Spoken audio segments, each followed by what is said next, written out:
Hello and welcome to Black and Sober, the podcast.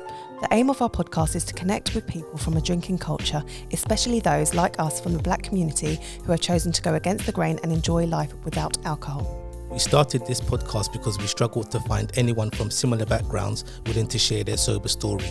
We encourage others to take the plunge as we have and share their experiences with us. We would like to thank 12 Way Studios for allowing us to record our podcast here. They too believe in the cause and are willing to offer their support as we try to elevate our community and spread positivity. Hi and welcome to another episode of Black and Sober. We're now in season 2. And today we have Johnny with us. Thank you, Johnny, for coming down and sitting here with us. Listen, I'm really grateful for the opportunity. Really to come excited. and talk to you guys today. I'm really curious about like what you've discovered about being black and sober, because as I said to you before, it's not a topic that's spoken about, not in our community anyway. You know, so it's interesting and intriguing to see what you guys have discovered. Oh, thank you. Yeah, we're looking forward to it. Johnny, do you want to just introduce yourself and just give a little bit of info about it? My name's Johnny Lawrence. I'm better known these days as a self-development coach, and the reason for that is because I've dedicated the rest of my days really to helping as many people as I can with their self-development. And what that means is I help people go from where they are now to where they'd like to be in the future. And there's lots of things that can change that. It's a very complicated process, but it's not that I have got any answers or that I know what's good or best for people. It's that I listen and I point out the conflict that I hear in what people are telling me. Mm-hmm. There's something called cognitive dissonance, which is where you do one thing and you say the other. Most commonly it's experienced in, say, weight loss. Diet starts Monday comes, no diet starts, you know, that type of thing. We know about that. Yeah, well, I hear that every week. That's why I use diets, because I think that's something that everyone can relate to at some point in their life. We all gain weight, we all lose weight, it's the way it goes. But quite often, you know, I used to be a personal trainer a long time ago, and that's how I got into the helping business. And quite often people would come to me and they would say to me that they want to lose weight because they hate themselves. Mm-hmm. And I'm like, interesting, because like when this gets hard, which all things do when you're moving towards something that you want or you want to change, is I hate myself going to be a really good motivator? Probably not, you know. But I mean, I always say that when education meets experience, it creates wisdom. And I've got a lot of education. I'm educated in health science, I'm educated in behavioural change and counselling and psychology. But for me, that's all good and well. We can read a book and it says A, B, C, do this and this will happen. But very rarely does it happen the way that it says it will. And that's because we're all human and we're all different. And we've all got stories that subtly change how we think, how we behave, all these different things. And for me, I grew up with a lot of domestic violence. I grew up with a lot of physical abuse. And consequently, that led to me finding addiction as a way to cope with my emotions. So I use that experience to fill my empathy bucket so that when I'm sitting with people, I can hear what they are saying to me. Not interpretate it, not anything like that. Just I'm listening to you, telling me your story in your way, how you see it. Now, that doesn't mean their story is true, you know, because quite a lot of the time, what I've come to realize is that, yes, I'm a coach, I'm a self-development coach, but more than anything else, I'm a truth seeker. And what I see in life is that addiction is us, in most cases, being unwilling to accept what is true. And we use alcohol because we know that. And we don't want to come to terms with certain things, because when you stop drinking, like for me, and I can only speak about my own experience, alcohol was the anchor for everything in my life. Now imagine everything in my life is attached to alcohol. So my children, my wife, my job, my other family members, my friends, it's all attached to alcohol, and I'm able to do those things and show up in the way that I do because I am drinking. Take that away, everything's just free flowing. And that's difficult. And I agree. You have to come to terms with some truths that, and this is the part that's difficult, that you don't want to be true. That's why you made up the lie in the first place. Do you know what I mean? So, Johnny, can we just go back to what alcohol was like to you growing up? How did it affect you? It wasn't in the picture. Right. I never saw my mum or dad drinking alcohol. I can recall some family events where only now when I reflect back there was alcohol, but it was never a big thing. Right. I had an uncle who was let's just say he was a bit of a womanizer. Right, okay. And he was he always had a new car and a new girl all the time, and he would always talk about drinking rum and put hairs in your chest, it make you a man. But that never really influenced me. I looked up to him for other reasons. You know, he was a good guy. You know, he had his flaws, but he was a good guy. But alcohol wasn't really in my life. Alcohol didn't come in for me until there was an altercation between my father and I. I was a bit bigger. Obviously, as a kid, I watched a lot of domestic violence. He used to hurt my mum quite significantly and my brothers and sisters. But there was also, discovered through therapy, a lot of physical and psychological torture. So I'd get like my head held underwater and locked inside of things. And he would say things like, I'm not going to hurt you. I'm going to hurt your brother, or I'm going to hurt your sister, or I'm going to come for you in the night. And, you know, all stuff like that. And because of those experiences, I always felt like really weak, and I used to think I was weak and soft and all them different things. And then, you know, I come to reframe that later in life as actually, you know, I think it's Muhammad Ali says you can't be brave without first feeling fear. Right. So I realized that all that fear that I had was what made me brave, because I survived it all, you know. Yeah. And in that time as well, I was also, not that it was thrust upon me, but I was also looking out for my mum, looking out for my brothers and sister. Sorry, are you the oldest of your siblings? I am the oldest, yeah, Right, okay. yeah. So I was always looking out for them, and there were times when my brothers or my sister did something wrong, and I took the blame, you know, because that's the way I saw my role in the family. Yeah. But then there was this one time where I was in my teens, and I went to work, and I'd got this job, and I was really proud of myself and all that thing. And again, even though he was the way he was, there was always a part of me trying to make him proud, trying to get his approval, his attention. At that point in my life, I thought it was something I was doing wrong. Yeah. You know, so I was always trying to get his attention in some way. So I had this job. Obviously, the job wasn't good enough and all that sort of stuff. But one day I walk in the house and I hear screaming as soon as I walk in, and I open the door, the front door, going through the other door, and my mum's got my brother like this, and my dad's raining down with a slipper, and he's hitting my mum and my brother. And something just happened in that moment. I was like, that's enough, man. And at the time I was training a little bit, I was getting a bit bigger, and I just run across the room and I just grabbed him by his throat and I just threw him across the room, man. And I immediately thought, what have I done? Yeah. And I was scared, and I'm not going to sit here and tell you it was some sort of brave moment. It wasn't thought about. I just did it. And just reaction. Yeah, it was just a reaction. And then he turned and he faced me, and I sort of looked him in the eyes. He looked me in the eyes, and he just laughed. And he just went upstairs. And my mum looked at me and she said, we need to talk about this, because now I know I can do that.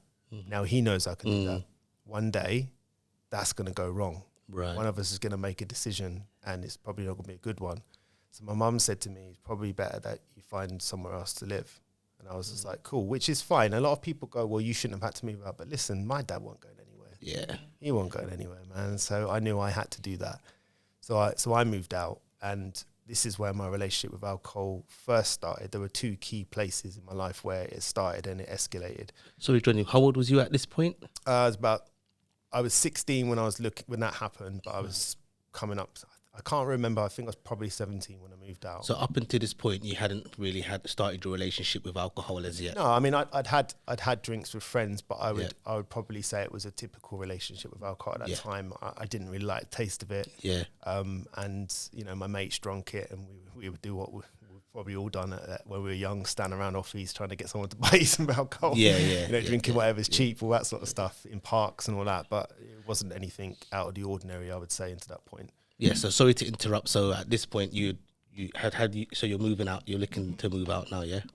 So I move out, get a council place in a pretty rough estate in Hitchin, and I'm living on my own. And this weird thing happens, right? So I grew up in violence. I grew up in this household and everything, but yet this is something that can happen to people. Is even though you don't want something, even though something's bad, if it's familiar, it will offer you comfort. Yeah, of course. And human beings, our egos will always move us towards what's comfortable. Whether it's good for us or not is not really in the equation. It's what's comfortable, it's what's familiar. So I was very comfortable with what was familiar at home, which is the violence and the way things were. And then I move out and I'm on my own in this house and it's quiet and I start to feel lonely. And one day I go down the off license, I don't think I went to get alcohol. I just went to get some stuff from the shop and that, and I see some beers. And I was just like, do you know what? So I just got some beers, and that night I didn't feel lonely. And I was like, this is good. You know, the first one gave me a little buzz, and then the next one I'm like, hey, this is cool, you know? So that's it. It starts there, and before you know it, you know, doing it a couple of times a week, and before you know it, I'm doing it most evenings, you know, and it wasn't heavy, but I was doing it all the time. So at this point of your life, what was you doing with yourself? Was you studying, working? I was pretty lost at that point. You know, my dad had done a pretty good job of convincing me I was worthless. So I didn't think I was up to much. I didn't think I was going to do anything. And I'd messed up at school. And at this point, I was just looking for any work. So I had 4 jobs at the time. And I had quite a significant experience in that time. I had a job in Netto's in the supermarket. And I used to stack the shelves in the evening and then in the morning I used to bring the papers in at WH Smith, and then in the daytimes I'd have some bar work here and there. So I had quite a few jobs, but I didn't have any money. Yeah, I was broke, man. And I remember walking back one day from working in Netto's, and I was walking back to my house through this alley, and I was crying because I'm like, I'm 17 years old. I've got 4 jobs and I'm broke. I haven't got no money to put on the gas meter, you know. Got no gas, got no heating, got nothing to cook, and I'm going home to only start work in the morning, and I'm like, this is too hard, man. Yeah. And I'm not saying I was suicidal or anything, but I definitely was like, not sure about this, you know? Yeah. And I was crying, and I was like, I was done. And I got to the end of the alleyway, and on the floor was £20. And I'm just like, what? You know, it's like, I use that as a story quite often for people, because it's like, never give up, because you never know. That moment before you give up could just be that moment you find your version of that £20. Yeah. You know, so that taught me something in that moment. It's like, you know what, just keep grinding. Like, you don't know what's going to happen. You don't know what's going to happen. And that's a theme in my life. It's like, as soon as I find anxiety telling me that this is going to happen, this is going to happen, I start laughing. I say, you don't know you're not a fortune teller. Yeah, exactly. You know what's going to happen, you know? Yeah. So, you know, I had a lot of moments there where my relationship with alcohol grew and developed over time. It's a slow burn. You know, and over time, that's when I start to really feel the impact of my trauma, because I don't know how to have relationships with people, friends, girls, whatever. I don't know how to do anything, man. I'm this. I don't like the term, but I think people understand it. I'm this broken kid, man. I'm just broken, and I don't know how to control myself. You know, having bouts of anger. You know, I ended up becoming a professional fighter and doing all sorts of things because there was some familiarity and comfort in the violence, which is insane but true. You know, and I was doing all those things, and it wasn't until I met the lady that now becomes my wife, you know, that I really had to deepen into things and start to learn how to have a relationship. I mean, she has always loved me in a way that no one else. I'm not going to put it on them, because it was me. I wouldn't let them love me. Right. I was like the king of self-sabotage. Do you know what I mean? Like, I would find a way to mess up a relationship if it was going too well, you know. And that's another thing as well. I come to learn over time that self-sabotage, that's not a helpful way to look at things. It wasn't self-sabotage, it was self-soothing. Mm-hmm. You know, if things always go wrong, and it starts to go right, again, we're moving towards discomfort now, right? Because I'm comfortable with things being chaos. I'm not comfortable with things being okay. Yeah. So I'm going to find a way to go back to chaos somehow. You know, because that makes sense to me. Even if that's not intentionally, subconsciously, you're just looking for it. Yeah, it's confirmation bias, isn't it? See, I knew it was going to go wrong. But you did it to yourself. You know what I mean? So I can see why it looks like self-sabotage, but it's not. It's self-soothing. And what that reframe offers you is the opportunity to make a different choice. Mm-hmm. Like, why am I going to sabotage myself? I'm not. But if I'm moving towards self-soothing by doing something that makes me feel comfortable, then all I need to do is work out what I need and give it to myself a different way. Mm. But now I'm making a choice to do that. Before, I just felt compelled to do whatever made sense to me at the time, which was obviously madness. Yeah. But it wasn't until my wife and I decided to have children that my trauma fully activated my addiction. Because, you know, I had always had the view of being a dad, being a son, right? So I looked at like my dad and I was the son, and why did he do this? I don't understand all these different things. But then, you know, I watched both of my sons be born, both of them. I cut the umbilical cord, and it was one of the most incredible moments of my life. Amazing. And how old are your children? They're 12 and 14, Okay. you know, and when my first son was born, it was the most overwhelming, I mean, you know, it's the most overwhelming feeling of love you're ever going to experience. And I can only speak from being a man, being a father. I had this feeling of protection, like, you know, like I'd imagine it's tribal, to be honest. Like I'm there, I'm like, I'm going to look after you, I'm going to be strong, I'll do all these things. But then at the same time, I'm hit with this other feeling that I can't deny. And it's just like, wait, my dad must have felt like this. So it goes from like, why did he do it, to how did he do this? And I'm thinking he was hurting us from very young, you know? So I'm like, wait, I don't understand. And all I can really describe it as is like a psychological unraveling. And it's like, it's happening. And then I'm gaslighting myself saying, nah, I'm good. I'm not good, man. I'm not doing well at all. And it's not as if I'm like drinking around the kids or anything like that, but maybe I'm not present in the day because I've got a hangover. But yeah, I can't really wait for them to go to bed so I can hit the drinks, so I can feel something, you know. And that's the way it kind of went. It sort of escalated from there. Yes. So I was going to ask. So would you say your drinking ramped up when you had children? Yeah. Definitely. The way I used alcohol, it was I outsourced my emotional regulation. Trying to numb it. And you know that what's going to make you feel more emotional? Kids, right? Yeah. They don't care, man. They'll poke you in all the sore bits. They don't care about anything, you know? So for me, alcohol was helpful. Very helpful. I spoke about it on another podcast recently. But when I moved out around that time, it wasn't long after my brothers, three of us used to share a room. And my brother just below me, he says to me, oh, will you come and help me decorate a room? So I said, yeah, cool. So we come in and I start where my bed used to be, right? So I start taking the wallpaper off and I see this writing on the wall. And the writing says, my name's Johnny, I'm 8 and I want to die. Now what that tells me is that from 8 years old, that I wanted to commit suicide. I didn't want to be around anymore, you know? So the helpful thing about that for me is that my therapist said to me, congratulations for finding a way to stay alive. So that's what alcohol did for me. It helped me stay here and stay present and not commit suicide. And that's a crazy reframe. People will say to me, well, you know, that's not healthy. You know, it isn't healthy, but it worked for me until I had to find a different way. And kids, for me, seeing my kids, you know, I have to try really hard. When I look back, you know how the iPhone sends you photos of us? And I have to try really hard to like not get up in my feelings about how I showed up as a dad. Now, my wife is kind and my kids are kind, and they say, oh, Dad, I never saw you drunk or anything like that, and you've always been an amazing dad and all this sort of thing. And it's cool, you know, thank you for that. But it's not about that. It's how I wanted to show up. And this is the thing, when people talk about alcohol, right, and they say, oh, you know, and everyone, my mates will say, oh, you never had a problem. It's not about what you think. It's about what I think. It's about how I want to show up in the world. So what they don't know is that, I wasn't drinking Monday to Friday, but I was thinking about it all the time. I couldn't wait till Thursday, or God forbid someone had a birthday on a Wednesday. I was there, man. I don't even know you, but I'm there. Let's go. We can very relate to that. That's the way it was, man. You know, so, you know, I my relationship with alcohol deepened and around that time. And the compassion, because to me, compassion is the way to heal yourself. That self-compassion, to look back and go, do you know what? We're all just kids pretending to be adults, and we're finding ways to cope and survive with life, which is hard. It's hard, man.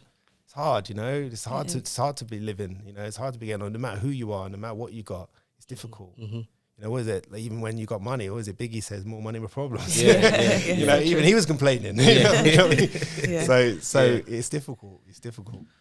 And so how did it come to an end? How did you end your relationship with alcohol? I got to a point where I'd had enough pain. It, like, whatever I was going to do next couldn't be any harder than how I felt at the time. And I thought to myself, I had this moment where I remember I was in my room and everyone was at the house, and I'd had a hangover, and I was supposed to go to a kid's party with my family and I didn't go. Mm-hmm. And I felt really crap about that. Yeah. And I woke up and I was in the room and I was feeling all the shame and the guilt, and I didn't want to sit down, I didn't want to stand up, I didn't want to cry, I didn't want to not cry. I was a mess. Yeah. And I was just like, you've got to change, man. Mm-hmm. You've got to change. And the funny bit about it was that I'd always known for a little while that something wasn't right. Yeah. But here I was going dairy free, giving up caffeine, Yeah. gluten free, all these different things. And there's alcohol like this. Yeah. Do you know what I mean? Yeah, It's like, it's not me, bro. And then one day I'm like, wait, hang on a minute. You know, I'm hiding bottles now, you know, in the sense of like, I'm drinking 2 or 3 bottles of wine, say, and I'm putting them in the back of my car so I can take them to the dump, so I don't put them in the recycling. Yeah. You know what I mean? And it's like, I'm going to the supermarket and I'm buying 2 bottles of wine, and my thought is that enough? Yeah. Like, this isn't good. This isn't good at all. Been there. Yeah. And it is what it is, you know, but I knew I had to change, and I didn't know how to do it on my own, and I was scared. And I was scared, and I wasn't even going to talk about it to my wife. I said it, you know what I mean? I said it so many times. I'm going to give up alcohol. Yeah. I'm going to do this. I'm going to do that. Yeah. And then I do something like, I don't know, dry January, And then I get to the end of the month and reward myself with drinking. And then week after week, it escalates, and before you know it, you're back where you were, maybe even more. Even worse sometimes, So I'm like, okay, I need help. And historically, I'm not very good at asking for help. I like to do things on my own, you know, because I have trust issues. So I reached out to somebody, and that was the start, you know. And what was funny is that I went to this therapy sessions, and I had one every day for 2 weeks because I was really scared. I was scared about the way I was feeling, and I needed support. And so I saw this guy every day. And then after about, say, 3 or 4 weeks, I come in one day and I just sort of flippantly say, you know, I'm thinking about stopping drinking. And he just smiles and he just says, I've been waiting for this conversation. I'm like, why didn't you tell me? So I can't tell you. Like, So here we are having this conversation. And I said to him, and it was around about November in 2020. And I says to him, I'll give up after Christmas. Yeah. And he just smiles and he says, listen, there's always going to be a Christmas. There's always going to be a holiday. There's always going to be a birthday or a wedding or something. Yeah. There's always going to be something. There's always going to be life. Yeah. So he said, but how cool will it be to get to this time next year and know that you got one Christmas under your belt? And you know when you get angry because someone's right? Yeah. And you're like, you don't want, I don't want you to be right. You know what I mean? So I sort of left that, and then I said to myself, okay, I can't, because he was talking about giving up that day, and I think it was like a Thursday or something. And I was just like, do you know what? I'm going to do this, but I'm going to do this my way. And I said to myself, I had to break up with alcohol. I had to have that last drink, that last night or whatever. That last blowout. Yeah. And I went out and I got some of the wine that I like and the beers and all that sort of thing. And then I had some drinks on the Thursday because I knew, like, I was like, geez, I'm going to drink tonight as well. So I drank on the Thursday, and then I drank on the Friday. And then it was a Saturday night that I said I was going to stop drinking. And me and my wife had got out the good glasses and the nice wine, and we had this bottle of wine together. And then she did something really nice. She said to me, I know you're going to drink some of that whiskey in the kitchen, so I'm just going to leave you now, go to bed. Yeah. And she's just like, try not to stay up too late. Yeah. So I was like, okay. So I've got this Jack Daniels and Coke, and I'm going in the kitchen, and I'm like, yeah, man, there's loads left. I'm going to finish this tonight, and then that's it. I'm done, And then 1 minute, I'm drinking this whiskey, and then I go in the kitchen to fill it up, and it's the last bit. And I'm like, whoa. So I got this glass, I tip the whiskey in, tip the Coke in, and I walk in the living room, and I put it down. And there was something different about that moment. I believed myself. I actually believed I was going to stop drinking. Yeah. And I just start crying, man. Yeah. And I'm not a crier. When I was younger, my dad used to beat me to the point where I'd cry, and then he'd beat me until I stopped crying because he didn't like the way the crying made him feel, most likely. Yeah. So I had a really unhealthy relationship with crying, but in that moment, I was just like, and this is what I come to understand, is like, I don't trust people very easily, but alcohol never let me down. It was always there. Yeah. It was always there, and I could always rely on it, and it always come through for me. Yeah, it gave me a hangover, and at some point in the night, I'd probably just pass out. But it gave me the release from the emotions that I was feeling that was so overwhelming and so powerful and so difficult that I felt like I could cope. Yeah. So there was this fear, it's like, what am I going to do without alcohol? I felt like I was breaking up with a brother. You know what I mean? I was just like, I'm not sure I can do this. And I just cried and cried and cried and cried and then drunk the whiskey and then just decided to go to bed. And then that was when it started. You know, I was sober. And so this was in November 2020. That's right. Yeah. And it's something that's really important. You know, I had people, I say to people, you know, I've been sober since November 29th, 2020, right? But that's not when the sobriety journey started. Right. And people talk about relapses, and I can talk to the fact that when you relapse, you feel like you have failed on an epic level. Yeah. And you feel like a loser and you hate yourself and you feel like you can't even do this. But and those 2 years before that moment where I finally became sober, I liken it to like a baby learning to walk, right? So a baby sees everybody else walking and wants to walk. So he stands up and he falls down. He stands up and he falls down. No baby just stands up, falls down and goes, oh, well, walking's not for me. They get up and they try again. And in that moment, right, what they're doing is they're strengthening them leg muscles. They're also learning about how to walk. Yeah. And they're trying to get to that table and they're setting all these little goals and they're doing it naturally. They don't speak. They're like, hey, Dad, how'd you walk? Well, you got to do this, son. You know, it's not like that. You know, so those moments when you fail, and although at the time I felt like the biggest failure, now I look back, I would not take them back for the world, because that was how I became sober. From, you know, we're human beings, right? Some of us, most of us, have to touch the flame to know what hot means. Don't touch the flame, it's hot. Okay. That's what hot means. I'm never touching it again. And that's the way it was for me. I'm that guy, you know, I have to learn the hard way. So all them times I failed, I wouldn't take them back for the world. Now, I know that's really hard for someone who might be trying to go sober to hear, but every time you fail, you learn something, or there's an opportunity to learn something. You might ignore that opportunity a few times, but eventually, you know, from every relapse, there is a reason why you relapsed. What is it? What happened? Why did you drink? What happened before that? Who said something to you? You know, because what I come to realize is that after I gave up, I had these cravings. And I thought, they're not cravings though, are they? They're reactions. I'm in the kitchen, for example, having a conversation with my wife, and she says something and I feel the emotion of rejection. And I don't like rejection. I don't like that feeling at all. And all of a sudden I want to drink. Interesting. It's a reaction, you know? So what does that mean? That means that, okay, again, I'm outsourcing my emotional regulation. I need to learn how to cope with rejection without alcohol. Well, how can I do that? Well, quite often there's nothing to do, which is quite difficult, because you want to do something, you want to feel empowered, right? But you're not. You're at the mercy of your emotions, and that's okay. You know, I had to learn that. I had to learn to emotionally regulate myself. And that doesn't mean gaslight yourself and tell yourself you're not feeling rejection. First and foremost, it's about confessing to yourself that I feel rejected right now. Now, that might not be, that almost certainly wasn't my wife's intention. And if I had said to her, do you know, when you said that to me, I felt rejected, she'd go, oh my God, I didn't mean that. You know, but I never did that before. I just got up in my feelings and got angry, and then I started to make up my own narrative and tell myself all these lies to protect my ego and make myself feel strong, when it was just nonsense. You know, so those moments where you feel like you failed, they're important, very important.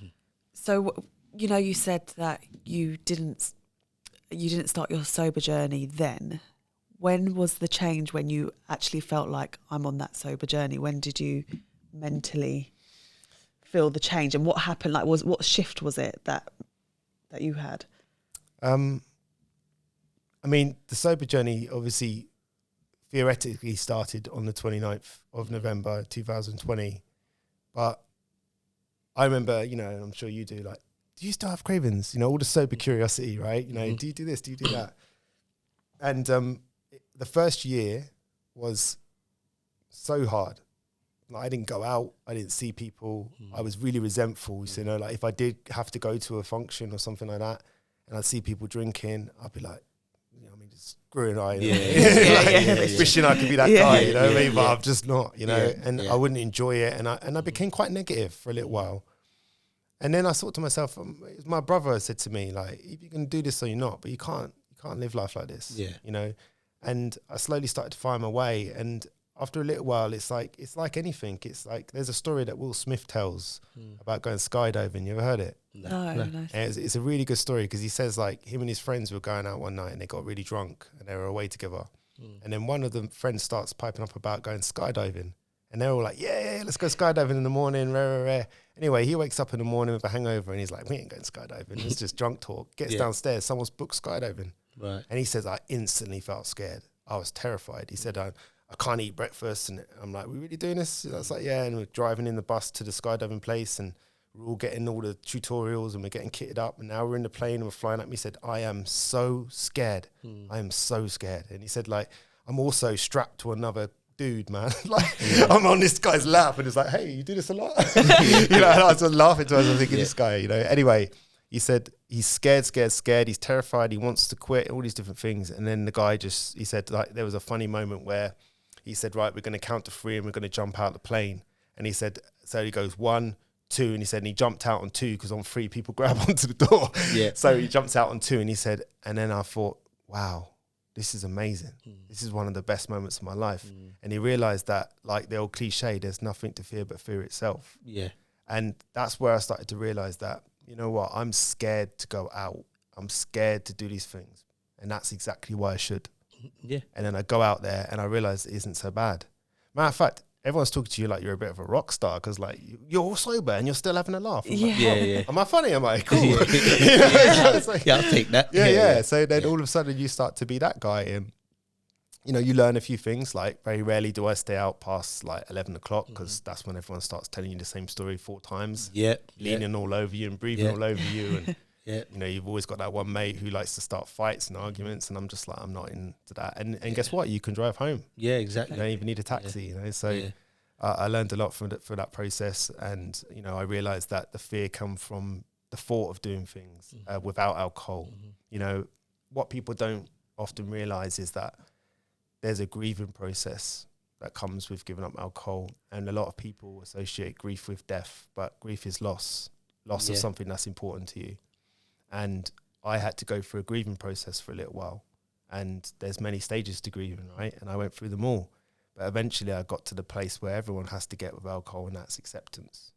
Now, it doesn't mean that you like it or you're giving forgiveness to anyone or anything like that. It's just you accept that you are sober now and that there's this thing you can't do. I've got friends, we used to go out clay pigeon shooting. And on the way back, they go, hey, should we go for a pint? And we go for a pint. And they'd go home and cut the grass and I'd go to the off license. I'm not the guy. I can't do that. I've got this flaw, this weakness, whatever it is called, and I can't do it. And I have to admit that. And that's what I had to do. I had to humble myself and admit to myself that there's this thing I can't do anymore. And don't get me wrong, I realized something that quite often I had to be drunk to go out with certain people. So maybe they're not people I want to go out with. And therefore you lose friends, don't you? You know? But this is what happens when we go on this journey, is that it happens a lot. Like I said, when I was a PT, you'd get a lot of people that would be a part of a friendship circle and they'd want to lose weight. And all of them, they'd go out together drinking and eating together, and they're all similar sizes and, heights and all that sort of thing. And then one of you decides that you're going to lose weight and you're doing really well. And then one day you rock up on a Friday to go for a curry or go out for pizza or whatever. And your mate goes, wow, you're looking good, man. Yeah. And it flares up something in them. And before you know it, what do? They start shaming you. Oh, you think you're better than us now, innit? Yeah, you're this, you're that. Yeah. And you get presented with this choice, right? It's like either to be accepted back in the group, you have to go back to how they want you to be. Or you have to leave the group, the familiarity, the comfort, and you have to find your own friends, which is scary and unpredictable. Most people go back to the group. Yeah. So they start eating. It's that comfort, isn't it? Yeah. And they start eating or drinking again, or they lean into the shared addiction that they have. So I had friends that were always making fun of me, always saying about not drinking. You're boring, you're this, you're that. Do you know what? I think this is a male thing because Ricky gets that more than I do. Yeah. I think, my friends and women kind of get it when I explain it to them. Yeah. But there's a real male hard culture that's like, come on, you're not a real man if you don't drink kind of thing. Yeah, at the beginning of my sober journey, when people used to offer me drinks, I used to have to say I was on antibiotics. I used to have to lie. Say I was on antibiotics, or I was driving. I had to make up an excuse because it would always be, go on, I'll have one. Oh, you're this, you're that. And, so, I don't know.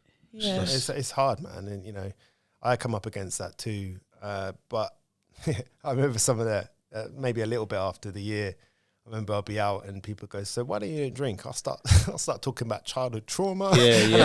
Wow, you're heavy, man. Speaking to you no more. You ain't going to ask me that again. Yeah. But now I just say, because I'm not very good at it. Yeah. And they seem to accept that. They go, oh, all right. So, I'm just not very good at it.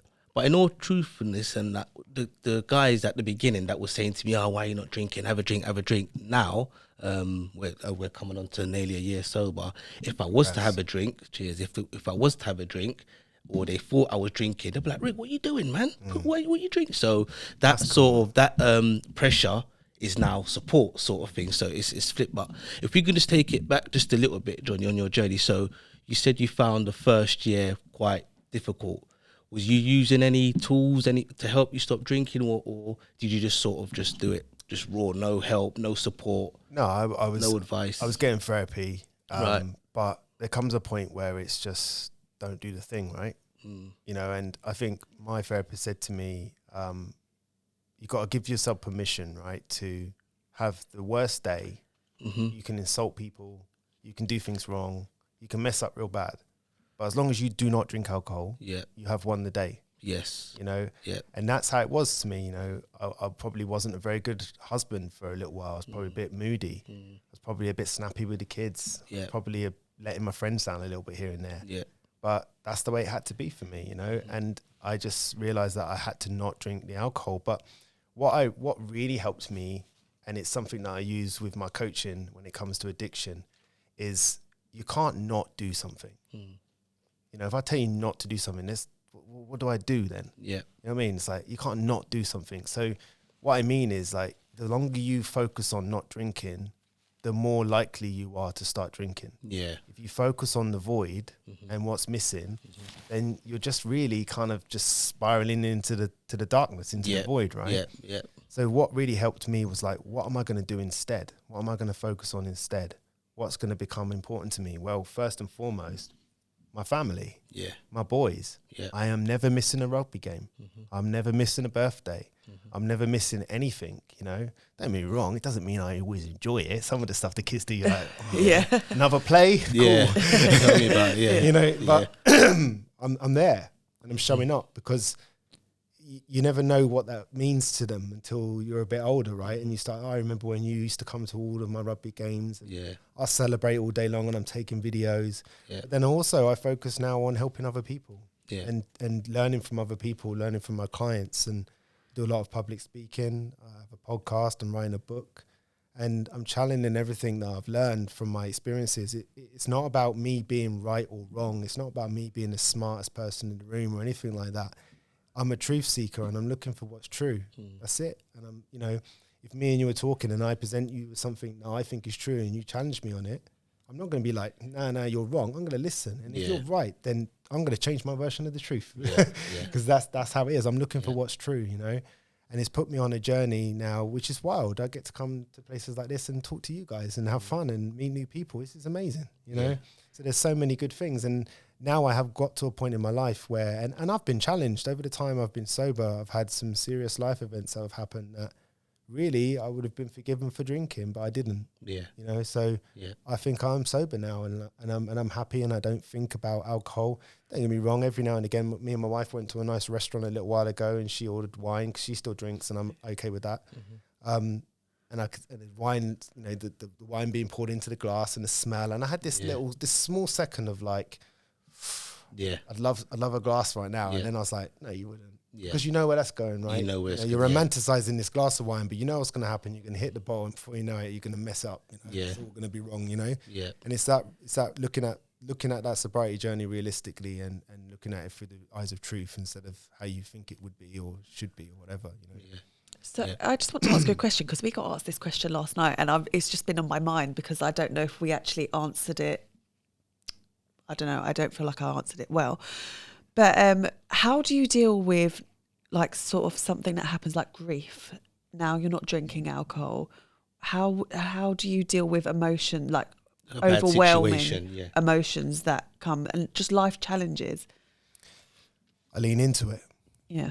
You know, it's so interesting to me that... Sorry, by lean into it, you mean like sort of you embrace it, or I don't like... you tackle it head on? Yeah, so like I've got this fascination with crying, right? Because I've always found it so difficult to do. But isn't it incredible, right, that our human bodies know exactly what to do? And it's only our interpretation of what we think we should do, our life conditioning, other people's opinions, all these different things that teach us something different. But when we feel emotional, we want to cry, right?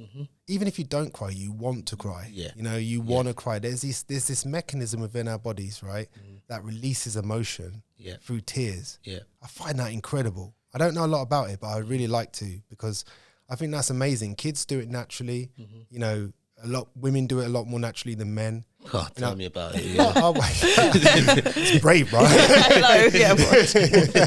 You're on your own on that one. Nah, but you know, I was in a place the other day, and I heard a guy shouting at his kid in a play park, and he said, "Stop crying, stop being a girl." And I was like, "Wow, look at that." You know, that's how it gets taught to you. And then one day you're a man and you having these overwhelming emotions and you don't cry, so you end up doing something stupid like hitting somebody or throwing something, you know. Everything we need is there for a reason. It is not wrong to cry at something sad. It is not wrong to laugh at something funny. It is not wrong to feel an emotion.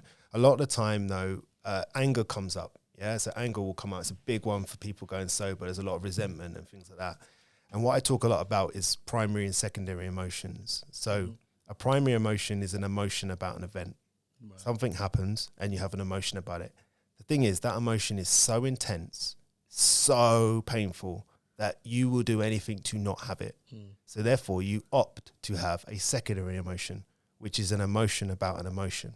Now, anger can be a primary or a secondary emotion, but in most cases we have an experience of anger and we think that is the emotion. But let me ask you, what are you angry about? Well, I'm angry because I'm experiencing hopelessness or helplessness. So you feel helpless, and my son is getting bullied at school and I feel helpless. I don't want to feel like that. You know what, I'm going to choose to be angry instead. Angry, because it gives me energy. It makes me feel like I'm doing something. And I'm going to shout at people. I'm going to do all this sort of thing. So I'm going to be angry instead. Problem with that is it's a secular emotion. Anger is always going to lead to blame, which is going to lead to anger, which is going to lead to blame, and you get stuck in it. And if you practice that enough times, you'll become really good at it. And then you become someone that's angry. You know, and these people start telling you you're angry, so then you start acting angry because you're pissed off that they told you you're angry. And you get stuck in it instead of just going, I feel helpless. So to answer the question, I lean into the emotion. I feel helpless. That's hard. That's hard to feel helpless. So I'm going to sit here and I'm going to feel helpless. And there's going to be, you'll see it, you know, and when you become sober, you see emotion a lot clearer than others, you know, and you see all the people leaning into their addictions. They feel hopeless, so they get on their phone. They feel hopeless, so they go and busy themselves around the house. They feel hopeless, so they start drinking. They feel hopeless, so they start smoking. They feel hopeless, so they take drugs. They gamble, or they go online shopping. You know, and this is it. It's because you're having this emotion and you can't stand it. It is hard, but that is the game. It is hard. And when you practice being sober, you're also practicing doing something hard, so that when them life events come along, and honestly, the emotions that quite often catch people out are the good ones. So if somebody passes away or someone gets ill, there's an aspect of preparation for that. You understand that it's going to be difficult. But your son comes home and they've passed their driving test. It wouldn't be hard to all of a sudden find yourself celebrating with alcohol, right? You know, catch you out. Catch you out. So emotion is emotion, and people always think of emotions as bad emotions, but good emotions can catch you out too. So you've got to practice both. But to answer the question, I lean into it. I lean into the emotion by identifying what it is first. So instead of saying, oh, I'm angry, no, you're not. You feel helpless.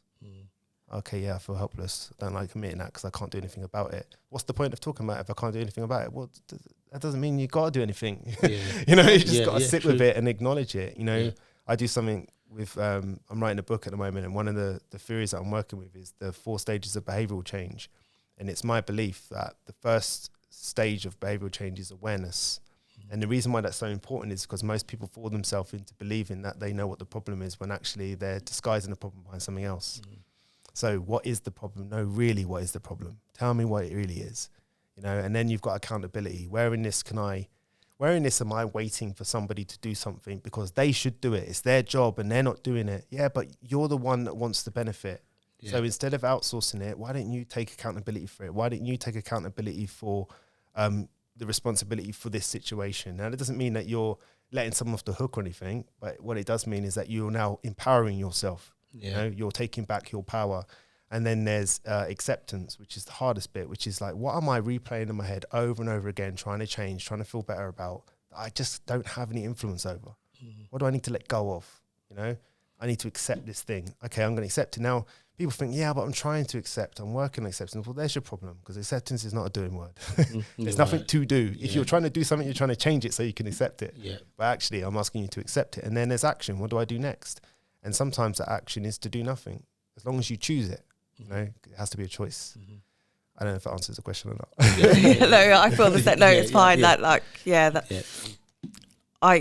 With me, when I've in the past, and this was probably when I was drinking because I haven't experienced it yet, grief, I felt like I've sort of ridden the wave of it. Like I've let it take over me now and just not sort of said, just pushed it to a side. Like, so I think I can relate to that when you're saying like lean into it. I've just like, if I feel like overwhelmed with grief, I kind of just ride that wave and let it go. I love that language, riding that wave. Yeah. A wave is uncontrollable.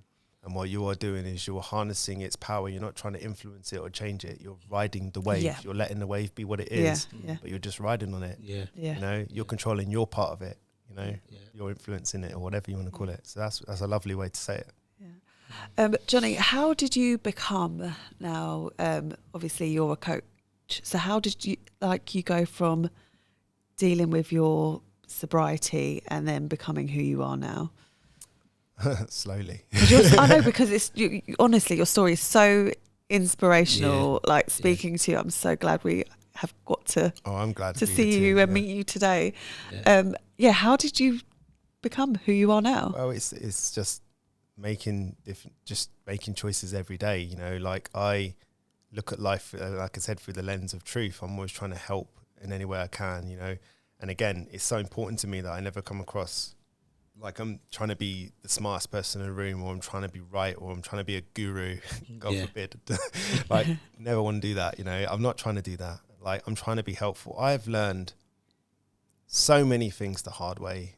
It's been a lot of pain, man. A lot of physical pain, a lot of emotional pain. I've messed up loads, made so many mistakes. Now, if I can offer some of those mistakes and learning as a perspective that's going to help somebody, then thank God. Makes it kind of worth it a little bit, you know. Because at the end of the day, when you die, you can't take anything with you, but what's important to me is what I leave behind. I want people to talk about me in a nice way, in a helpful way. I don't want them to praise me, worship me, whatever that nonsense. What I want is them to go, yeah, he was a good guy. He helped a lot of people. And, you know, I do that a lot. I help a lot of people. I do a lot of charity work, and I never ask for anything. I never ask for any publicity or anything like that, because I don't want to sound unkind, but it always makes me chuckle when you see all that charity stuff and then everyone's getting celebrated in the papers. Like, oh, so you did it for that, did you? You didn't do it to help the charity. Or people filming themselves doing a good act or a good deed. Like, if you're doing a good deed out of, you really mean it, out of the kindness of your heart, why do you need to record it and put it on the social media platform? So I was told yesterday on a podcast about something George Michael used to do, which I never knew about. Whenever he used to go to a restaurant or a function or whatever the bill was, he would always double it and pay that. But he never wanted anyone to know about it. And it came out after he died. So if he'd go to a restaurant and there was £1,000 bill, he'd put £2,000 down so that the staff can have the rest. And I thought, what a nice thing to do, man. Exactly. Because he knew that I got this money, I can't take it with me. I got more than enough money, man. I can help somebody, you know. You know, I was on a podcast again a little while ago, and someone said to me, like, you know, how do you feel about all of the things going on in the world at the moment? You know, how do you feel helpless and powerless? And I said, yeah, I do to a degree. But I try to look at it as realistically as I can. And he said, well, how do you mean? I said, well, you know, I was walking down the street, and it happened while I've been here this week actually, and there was a homeless guy. Yeah, and he walked up to me and he looked me right in the eyes and he said, "Will you buy me some food?" And I was like, "Whoa, yeah." You know, because there's this thing, if you give some people money, they might spend it on drugs, alcohol. That's their business. But you know, he looked at me and asked me to buy him some food, so I did. I bought him some food, and the reason I share that is because I can't solve homelessness. Of course I can't. But I can help this guy. Do you know what I mean? And that's what I try to do. I try to help the person that's in front of me the best I can. And that doesn't mean I've got answers for anybody and that I'm this really smart guy that's got all this information. But what I can do is I can listen. And when somebody presents me with a problem, they very often present me with a solution too. But most of the time, like if you come to me with a problem, man, you know what to do. You know what to do, but you're scared. You're scared of something. And that makes perfect sense to me. You know, you've got a... not you, because but you might have to end a relationship. No, I promise he's not. You haven't spoken before, right? He's like, you might need to mind read. I'll start something now. But you might have to end a relationship. You might have to leave a job you've been in for 20 years. You might have to move house. You might have to make a really, really difficult decision, and you're understandably scared about it. And you come to me because you want me to validate it, or you want me to give you some advice, or you want to put the onus on me. Or Johnny said I should do this. No, I didn't say that.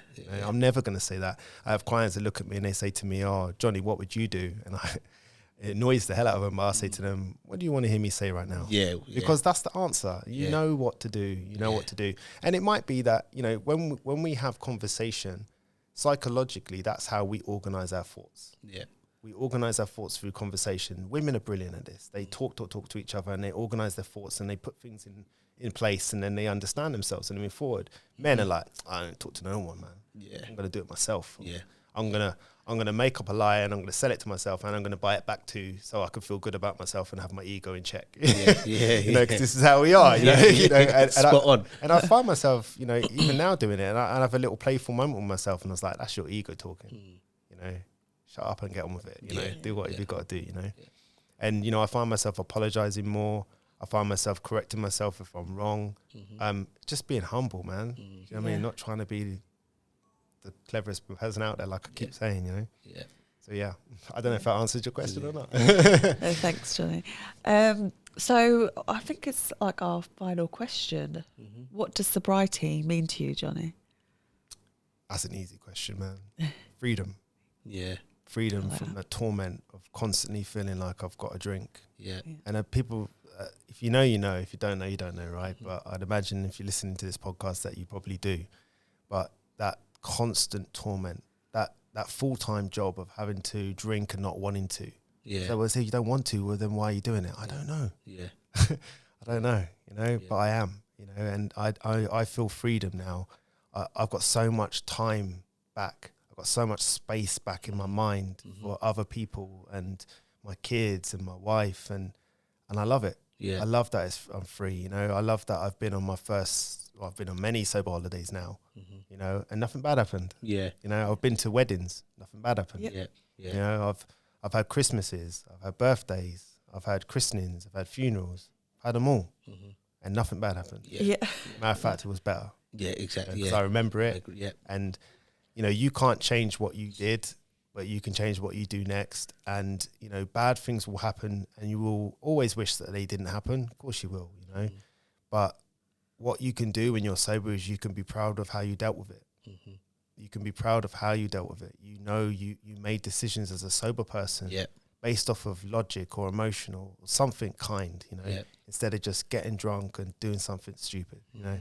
So for me, freedom is what I got from it. And I'm grateful for it all the time. And I have to remind myself some days when I'm all up in my feelings about something that didn't go my way or whatever. I had to say, that's life, just playing that game again, you know. So, Oh, okay. Thank you. And we sort of had a conversation before we started recording about like us, because obviously black and sober, and just about how black people, there seems to be like not very many black people speaking out about sobriety, and it's interesting why we don't know the answer, but we just trying to navigate this through this path. So thank you for coming on and like showing that, you know, there are black people that do have issues with alcohol. Well, you're like a real life research project. You are like you don't have the answer right now, but you're gonna find it out. Yeah. Because there's going to be some commonality between every black person you talk to about why they drunk and what made them drink and what made them stop and all these different things. And that's why I find it like incredible what you guys are doing. Like I can see in your eyes, you don't realize how important what you're doing is, you know, and I think that's amazing. And I'd love to stay in touch and continue to hear what you learn, and obviously watch the podcasts and listen to the podcast, because I think what you're doing is far more important than you realize. So good for you guys, man. Oh, thank you. And where can people find you, Johnny? Can we see your Instagram handle? Yeah, the Self-Development Coach on most platforms. On my website, which is selfdevelopmentcoach.co.uk. If you don't mind me saying, got a podcast called the Self-Development Podcast, which is coming back for another season, 8 episodes.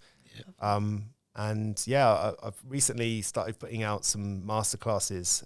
They're $19.99, right? And they're about topics like anger, emotional regulation, motivation, values. And the reason I'm putting them out there is, again, it's not a big money spinner for me. It's just that not everybody can allocate the money for coaching, right? But I've put these masterclasses out there that are on demand, and you can buy them for $19.99, which, if I'm honest, if I did it any cheaper, I'd be paying you to do it. That's about as low as I could go. And there's real information in there, really helpful information that you can use to help you navigate emotions, because all humans are emotions. Emotions are messages.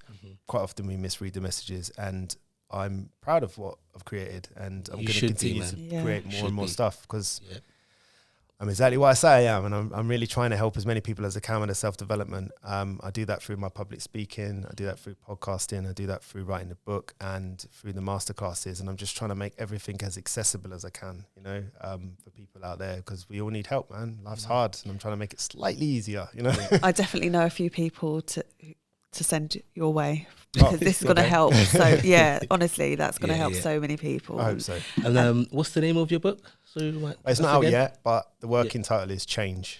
Right, and when is it out? That's a big question mark. I haven't finished writing it yet. No, I had a funny experience with it. Like, it's so interesting. Like, I thought a lot about my past and some of the domestic violence that I saw, some of the things that I saw, and I've spoken about it a lot on podcasts. But something I never really prepared for was when I started writing about it. When I started having to describe it in words, it was really different, and it was quite triggering. So it's slowed me down a little bit, but I'm getting back to it. The book is about change. I'm working on these different models, the 4 stages of behavioural change. Another model that I call the MADE principles, which is where I encourage people to look into 4 areas of their life, which is their morals, their ambitions, their drivers and environments. And if you look in those areas and explore them, then you'll find answers to some of the things that are troubling you. And then the book is about me sharing some of my learnings. So I'm very open about some of the mistakes I've made and what I learned from them, because that's important. I talk a little bit about what I learned on the mountains. And it's a work in progress. I'm hoping that it'll be finished before the summer. I shouldn't imagine it'll be released until next year. I've had a few people approach me about different book deals and stuff, but to me, it's not about that. This book's about this book. It keeps me awake, man. It's tormenting me. It's like a ghost haunting me all the time. It's like I'll be walking down the street and I'll get an idea and I have to put it in my phone. It wakes me up at 3 o'clock in the morning. I have this thing now, right, where I try to go to the loo at 3 in the morning without thinking. Because if I do, I end up going back to sleep again. You know what I mean? That is so I just like, you know, this book's getting written, and it's on its own path, man. So I'm just, I don't even know. It's written already. I'm just the guy that's got to put it down there, I think. So. Oh, we look forward to reading that. I was going to say, when it's out, I want my signed copy. Oh, yeah, man. Coming your way. Definitely. Oh, well, a big thank you to Johnny. Thank you. Thank you. Thanks for coming on, Johnny, man. It's been amazing. It's been informative. I mean, I could speak all day to you. Like, I could to you, man. I got to catch a train then, man. We'll just want to thank everybody for listening to this episode, and we will be back soon. Thank you. Thank you. Cheers, guys. Thank you for listening. If you would like to share your sober journey with us, please send us a DM via our Instagram page at Black Sober Pod. We would really love to hear from you. Take care and stay tuned.